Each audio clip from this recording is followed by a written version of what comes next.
Olá, muito bom dia para você ligado na nossa Band TV, no ar mais uma edição do Boca no Trombone, o espaço dos trabalhadores, dos aposentados, dos servidores públicos aqui no Grupo Bandeirantes de Comunicação. Muito obrigado à grande audiência do Boca em todo o estado do Rio Grande do Sul. A partir de agora, os nossos canais de interatividade ficam abertos para a sua participação, as dúvidas de direito da Previdência, de direito do trabalho, olha, e tem muitas, né, nessa época aí de coronavírus, muita coisa mudando. Mande as suas dúvidas para a gente pelo WhatsApp, também pelo e-mail, né? E você navega, aproveita quando está mandando e-mail para a gente, navega no nosso portal, lá o programa bocanotrombone.com.br, tem notícias de previdência, de direito do trabalho, notícias dos servidores, os programas aqui da Band TV e também lá da nossa Rádio Bandeirantes.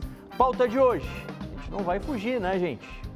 A pandemia assola todo mundo, nos traz muita insegurança em várias áreas e a gente quer saber quais os reflexos do Covid-19 para a área da educação. Sim, né, as escolas estão paradas. Aqui no Rio Grande do Sul, por exemplo, se ampliou, né, e até o meio do mês a parada nas escolas, vamos até dia 30 de abril.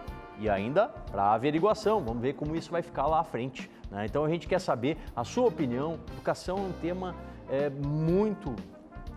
muito que deve ter a cautela, o cuidado do Estado. Está falando aqui um filho de professora, né?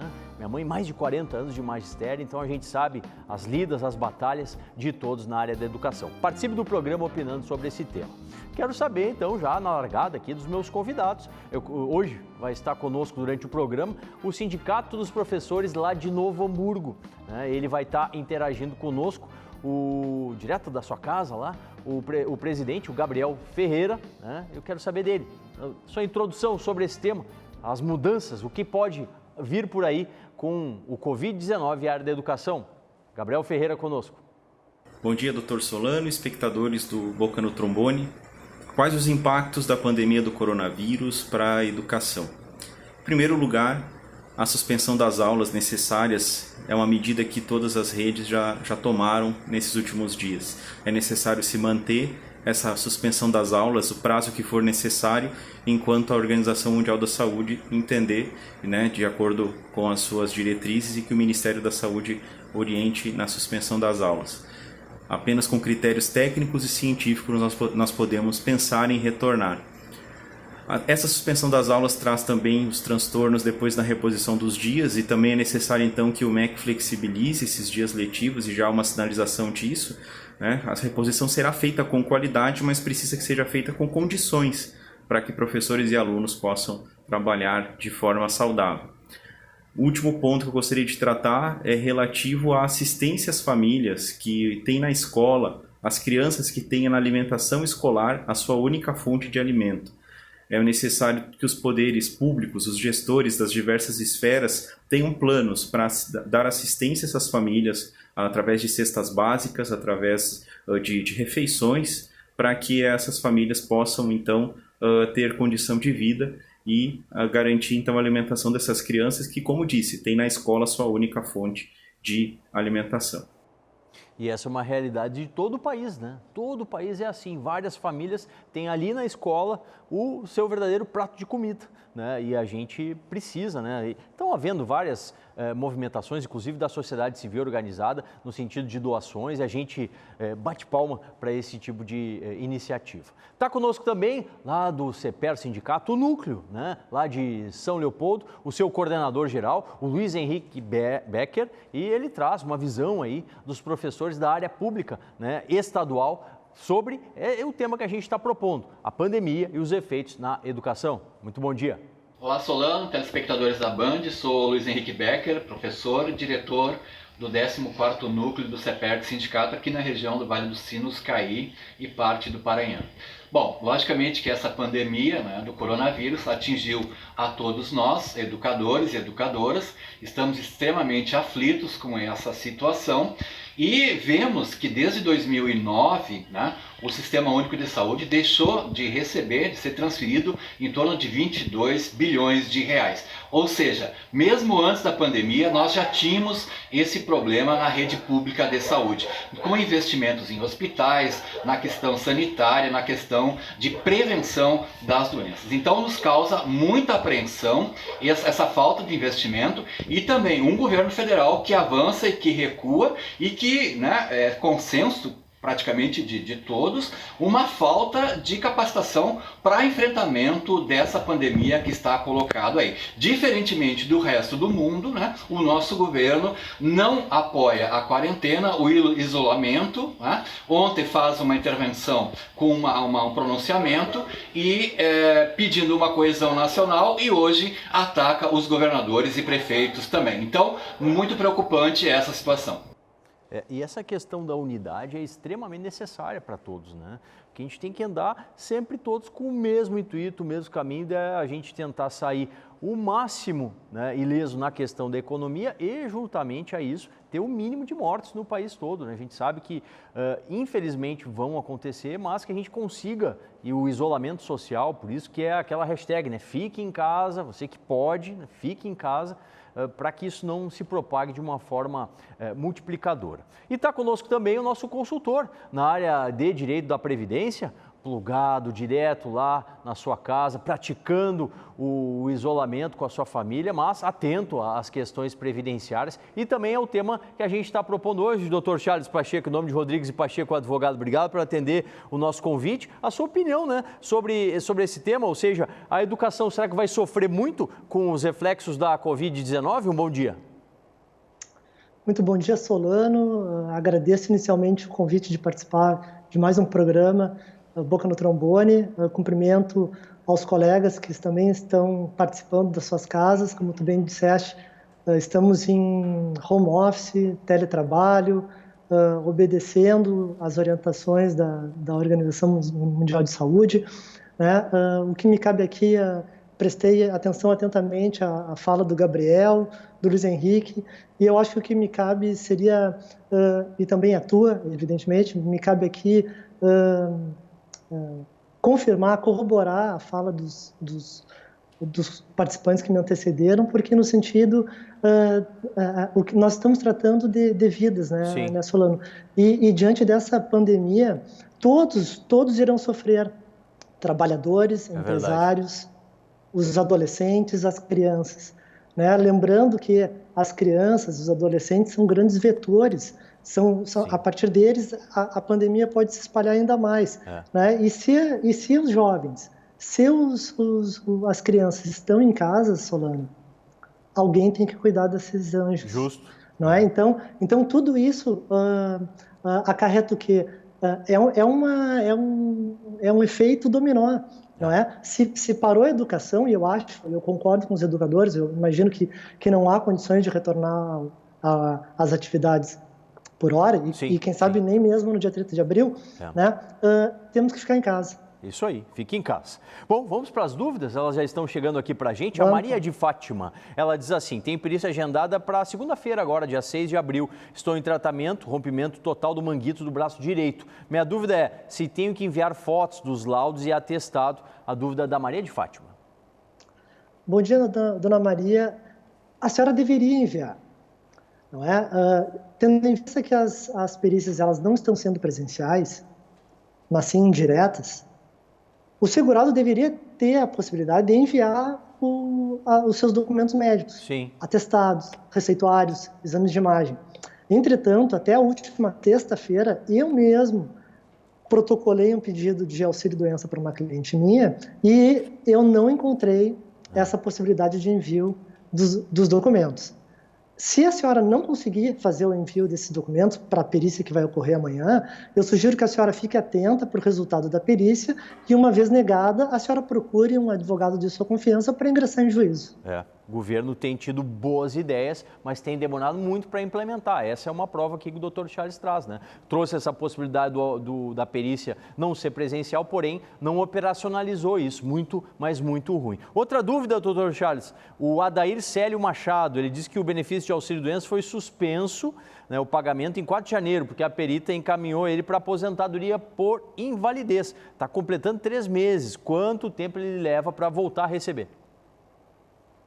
Bom dia, Sadair. Eu acho que o senhor tem que ter bastante atenção no seu caso, porque o ato administrativo de conversão de um auxílio-doença em aposentadoria por invalidez, ele é um ato único, né? No momento que o servidor cessa o auxílio-doença, ele faz um comando de concessão do auxílio da aposentadoria por invalidez. 3 meses é muito tempo para o senhor ficar sem receber. Eu oriento que o senhor acesse o seu INSS, a plataforma Meu INSS, e verifique se esse auxílio-doença simplesmente não foi cessado. Perfeito. Tá certo. Pode ser que tenha acontecido isso. Dr. Charles, segue com a gente, você continua mandando dúvidas de previdência, assim como você faz lá na nossa RB, na nossa Rádio Bandeirantes. Olha só. Aos sábados, na Rádio Bandeirantes, o Boca no Trombone responde dúvidas previdenciárias e trabalhistas. Também tem muita opinião sobre os temas do momento. Sábados, 7h30 da manhã, Boca no Trombone, na Rádio Bandeirantes. Sempre aos sábados, há 31 anos, né, o Boca no Trombone está lá na Rádio Bandeirantes, FM 94,9 no AM 640. Publicações de direito previdenciário, direito trabalhista, olha a hashtag aí na tela, ó, Boca Ano 31, como eu disse, né, 31 anos sempre ligados aqui ao Grupo Bandeirantes e sempre prestando um serviço para você que é aposentado, servidor público, trabalhador. Bom, e se conecte conosco por mais esse meio de contato aí que é a nossa conta no Instagram, @programa Boca no Trombone. Tem os vídeos aqui da Band TV, lá da Rádio Bandeirantes, tem muita produção de conteúdo nessas áreas do direito. Bom, hoje a gente está debatendo os efeitos, né, da Covid-19 na área da educação. Estou conversando com 2 educadores. Volta aqui a interagir conosco o Gabriel Ferreira, ele que é presidente do Sindiprof, Sindicato dos Professores lá de Novo Hamburgo, e ele traz para a gente mais uma visão, mais um espectro aí dessa consequência que vai acontecer, sim, vai acontecer para todos os educadores e educadoras. Há alguns meses, os servidores públicos foram chamados de parasitas pelo ministro da Economia, Paulo Guedes. Haja vista a retratação feita pelo ministro, segue uma política de desmonte dos serviços públicos, de desvalorização do trabalho dos servidores e com ataques aos direitos, como o fim da estabilidade, como diminuição salarial. Atualmente se usa a justificativa do combate ao coronavírus para implementar algumas medidas de redução salarial, sendo que não se discutem outras medidas que de fato resolveriam o problema, como a taxação das grandes fortunas, como também uma reforma tributária que cobre dos que mais têm e menos do que menos têm. Nós precisamos, com essa pandemia, discutir o que são os serviços públicos e o que são os servidores públicos. Hoje, quem toma frente na luta contra a pandemia são esses servidores. Na área da saúde, médicos, enfermeiros, técnicos de enfermagem, agentes comunitários, na área da segurança pública, na educação e na pesquisa, são servidores públicos que tomam a frente e que estão levando esse combate a sério. Dessa forma, nós precisamos aumentar e ampliar uma campanha de valorização dos serviços e dos servidores públicos. A educação e a pesquisa também estiveram no alvo dos ataques do governo de Bolsonaro. E hoje, a educação e a pesquisa estão buscando soluções para conter o avanço da pandemia do coronavírus. Portanto, valorizem os serviços públicos, os servidores públicos, a educação e a pesquisa. Tem que valorizar, porque é quem está na linha de frente, né, pessoal? Sempre falamos aqui no Boca no Trombone, o servidor público ele tem que ter um bom ambiente de trabalho, ele tem que ser bem remunerado, porque ele sim, em áreas que são nevrálgicas, como essa que citou o professor Gabriel, a educação, a saúde, a segurança, são extremamente necessários. Em outras áreas também, mas mais do que nunca nessas 3 pontas aí de serviço público entregue para nós, para a sociedade. E agora mais uma parte da opinião aqui dos servidores estaduais. O CEPER Sindicato, o núcleo lá de São Leopoldo está conosco, com o Luiz Henrique Becker, que aborda as questões ligadas, inclusive aqui ao nosso estado, ao serviço público estadual prestado pelos professores. Bom, Solano, outra situação que nos preocupa, né, além do governo federal que apresenta essa dificuldade de lidar com a pandemia, é o governo do estado, que teve uma resistência enorme de isolamento completo das escolas. Foi necessário muita pressão do CEPERC sindicato, das equipes diretivas, né, da sociedade como geral, para que o governo fechasse totalmente as escolas. Primeiro liberou os professores, entre aspas, né, dentro das escolas, com equipe diretiva e também funcionários e funcionárias, a movimentação de alunos indo até a escola, pegando material e merenda.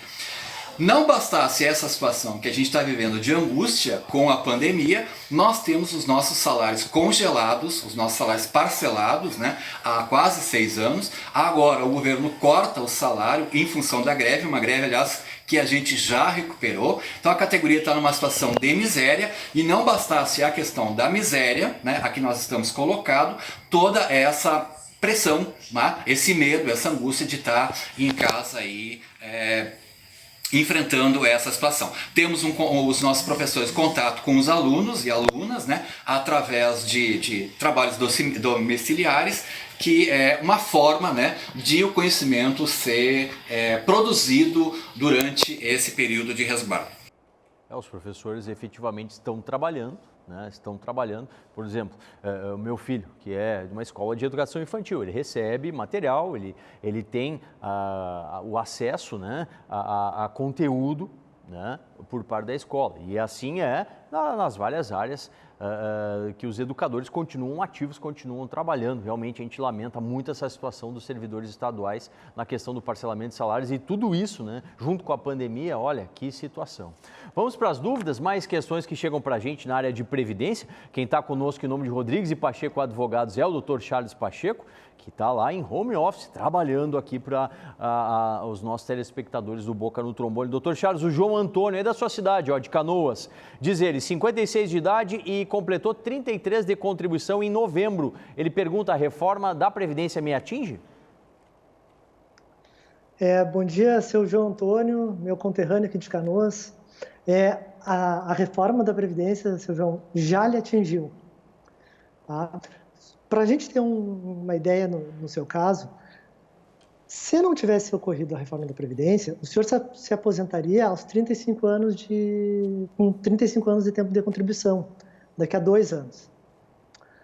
Com a reforma da Previdência, foi instituído o requisito etário. O homem passa a se aposentar aos 65 anos. O senhor, por estar próximo da aposentadoria, o senhor foi beneficiado por uma ou 2 ou 3 regras de transição. E o que é importante que o senhor faça agora é um planejamento previdenciário. O senhor vai precisar identificar qual vai ser a melhor regra de transição aplicável ao seu caso. Por exemplo, se o senhor completou 33 anos de tempo de contribuição na data da promulgação da emenda constitucional, vai ser aplicada uma regra de transição. E o senhor se aposentaria com um pedágio de 50%. Agora, se o senhor tiver 32 anos, 11 meses e 29 dias, aí o senhor já não tem direito à aplicação dessa regra de transição. Então, a recomendação é fazer um planejamento previdenciário, buscar um advogado de sua confiança para esclarecer essas dúvidas. Tá certo, buscando sempre o melhor benefício, né? Dr. Charles, segue conosco Justamente. Aqui nas dúvidas previdenciárias. Vamos lembrar que nós temos a nossa fanpage, a nossa página no Facebook, está aí na tela. Lá você confere notícias, você confere os vídeos aqui da TV, lá da Rádio Bandeirantes, as nossas transmissões ao vivo, tudo isso e mais esse canal de interatividade. Paradinha nas dúvidas de Previdência, por quê? Porque estão chegando aí as questões de direito do trabalho e tem muitas. É o nosso quadro Dica Trabalhista.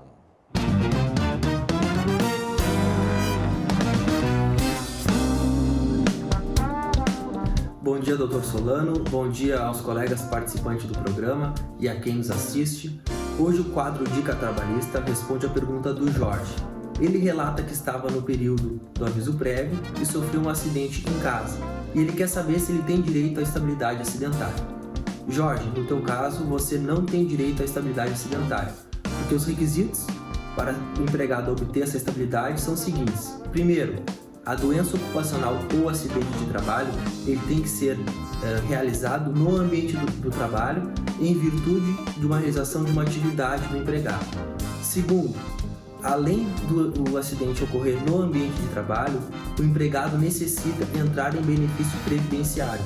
Então, no seu caso, como o acidente ocorreu em casa, numa atividade que não era exercida pelo trabalho, o senhor não tem direito à estabilidade acidentária, e sim a entrar em benefício previdenciário junto ao INSS no auxílio-doença previdenciário. Nós também temos o questionamento do Adriano, que ele faz duas perguntas. A primeira é que se a empresa atrasa no pagamento de salário, gera indenização por danos morais em favor do empregado. Bom, Adriano, o nosso Tribunal Regional do Trabalho Gaúcho já pacificou o entendimento que o atraso reiterado de salários gera indenização por danos morais em favor do empregado. Só que esse atraso ele tem que ser reiterado, contínuo. Não basta a empresa atrasar apenas um mês o pagamento do salário. E ele também pergunta que se a empresa não pagar o vale-transporte, se ela pode descontar a falta, o dia não trabalhado do empregado. Bom, Adriano, a empresa não pode fazer isso. A empresa ela tem que primeiro cumprir com as suas obrigações, que é pagar o vale-transporte antecipadamente, conforme diz a lei, para aí sim exigir a presença do empregado no trabalho. Ou seja, a falta do empregado pela ausência de fornecimento de vale-transporte é uma falta justificada, portanto, não é passível de desconto no salário. Tá certo? Muito obrigado a todos, um abraço e até a próxima. Até a próxima, doutor Pedro Marcon, do Pedro Marcon Advocacia. E você aí de casa pode continuar mandando as dúvidas de direito do trabalho e direito previdenciário aqui para a gente também.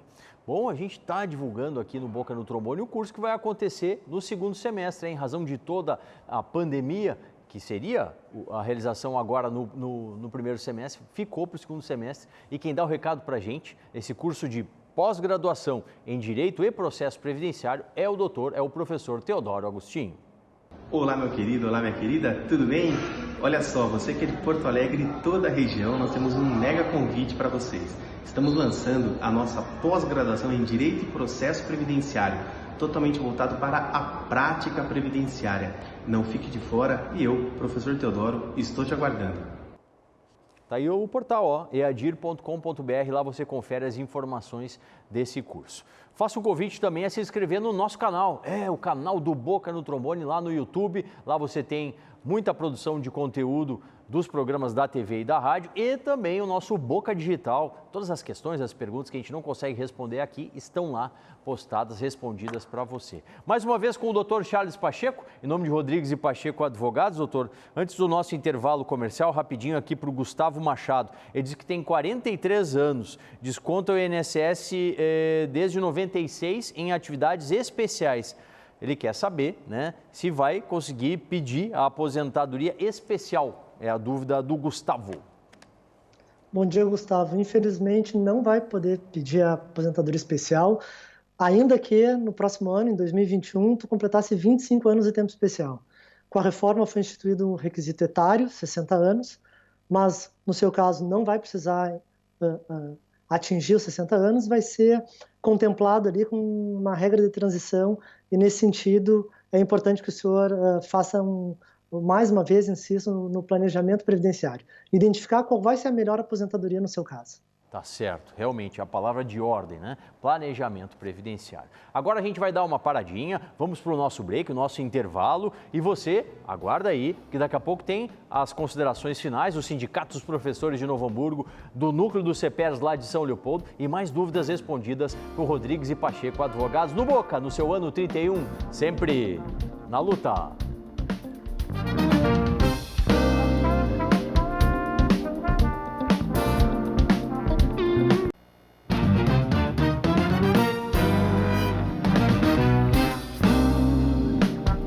De volta com o Boca na manhã do seu domingo. Muito obrigado mais uma vez à grande audiência que nos presta todo o estado do Rio Grande do Sul, sempre nas manhãs de domingo a partir das 8h30 da manhã. O nosso encontro está marcado aqui na Band RS. E mais um canal de comunicação entre a gente durante a semana é a nossa conta no Twitter, @programa Boca, é um pouco diferente das demais, mas em 140 caracteres a gente faz mais essa comunicação com você aí de casa. O debate hoje, gente, foi sobre a educação, Os efeitos da pandemia e os efeitos do Covid-19 na educação.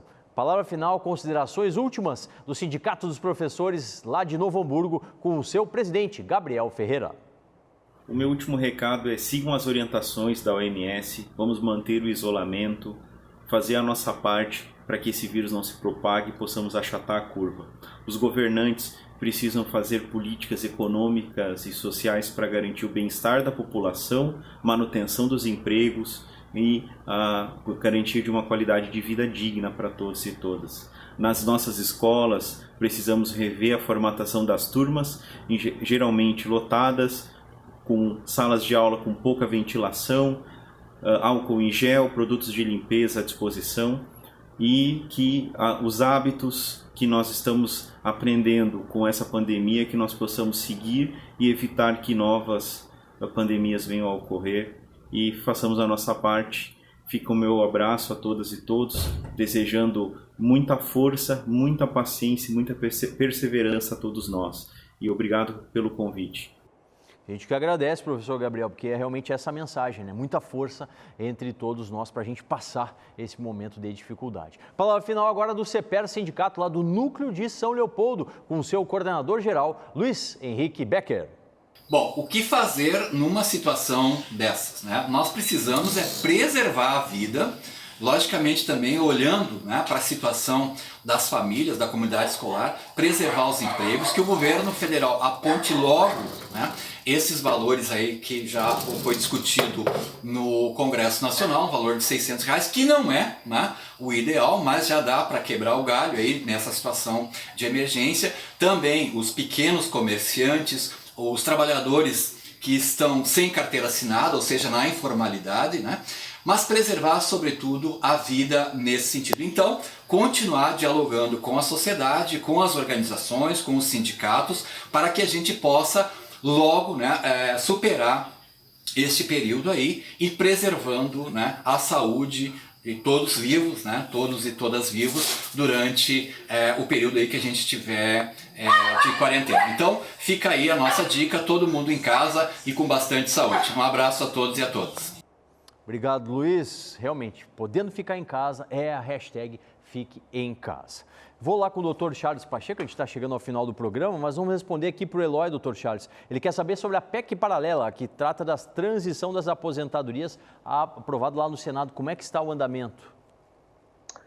Olha, bom dia, seu Eloy. A PEC paralela, ela é a PEC 133 de 2019, ela foi remetida do Senado para a Câmara em dezembro, final de novembro, início de dezembro, e lá estacionou, né? Há quem acredite que a PEC paralela já nasceu morta, e eu sou uma dessas pessoas que acredita nisso, infelizmente. Uma última aqui, a gente atender, doutor Charles, rapidinho, o José lá de Dom Pedrito, ele quer saber sobre a reforma da Previdência, tem 60 anos e entre rural e cidade, ele tem 27 anos de contribuição, quer saber se já pode procurar o benefício.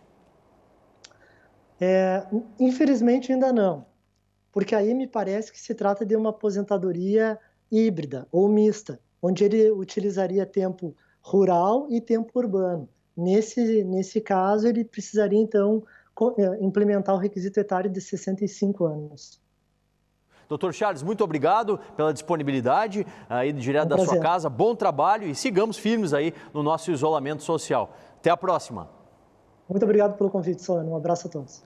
Tá certo, gente. Obrigado mais uma vez pela grande audiência. O encontro está marcado na manhã do próximo domingo aqui na Band TV, a partir das 8h30 da manhã. E durante a semana tem o nosso site, tem o Facebook, tem o canal no YouTube, tem a nossa conta no Instagram e a conta no Twitter. Olha, a gente pode se comunicar e muito. Aproveite, navegue bastante nas redes sociais do Boca no Trombone e se informe, né? Momento agora é momento de informação, gente. Temos que estar muito, mas muito bem informado. Durante essa semana vai sair o aplicativo aí para o auxílio assistencial e lá na página do Boca você vai ter mais informações. E mais uma vez, domingo que vem aqui, hein? Na nossa Band TV, no Boca, ano 31, sempre na luta.